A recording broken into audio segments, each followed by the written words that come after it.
एक बार की बात है, दूर किसी गांव में एक दुकानदार रहता था। वो दुकानदार डेली बेसिस पर वहीं गांव में पास रहने वाले एक व्यक्ति से माखन लिया करता था।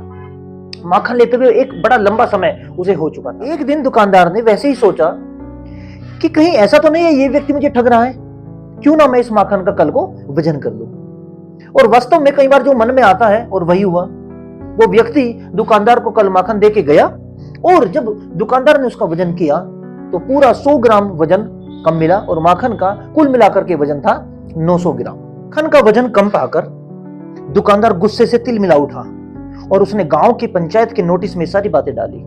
अगले दिन पंचायत बैठती है, सारे गांव वाले इकट्ठे होते हैं। पंचों ने उस आदमी से पूछा कि भाई आपके ऊपर ये आरोप है कि आप इस दुकानदार को बड़े लंबे समय से 100 ग्राम माखन कम देते आए हो, यानी कि कुल मिलाकर के 900 ग्राम माखन आप इसको डेली बेसिस पर सप्लाई करते हैं। अपनी इस बात पर कोई सफाई देना चाहेंगे आप? माखन सप्लाई करने वाला व्यक्ति पंचायत के बीच में हाथ जोड़ करके खड़ा हुआ और उसने कहा कि साहब, मैं गरीब होने के साथ साथ अनपढ़ भी हूं। मेरे पास मापने की कोई मशीन नहीं है, कोई पैरामीटर नहीं, कोई तराजू नहीं है, कोई तौल नहीं है मेरे पास में। मैं तो बड़े लंबे समय से इन दुकानदार भाई साहब से 1 किलो गेहूं लेता हुआ आ रहा हूं और उस गेहूं के बदले मैं माखन देता हूं, यानी कि गेहूं के तौल के बराबर मैं माखन देता हूं। खुद गेहूं जो है वो 900 ग्राम मिल रहा है और गेहूं के बराबर मैं इनको माखन सप्लाई कर रहा हूं, तो इसमें मेरा कोई दोष नहीं है, मैंने किसी प्रकार की कोई चोरी नहीं करी है।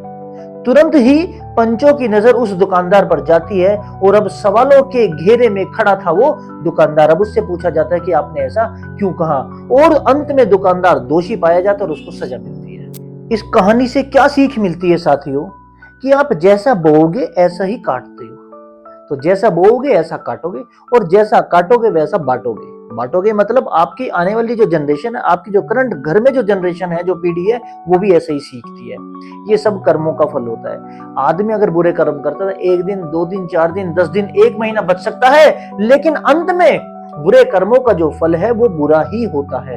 ईमानदारी और सादगी के साथ में अपना जीवन जिए। इसी के साथ धन्यवाद।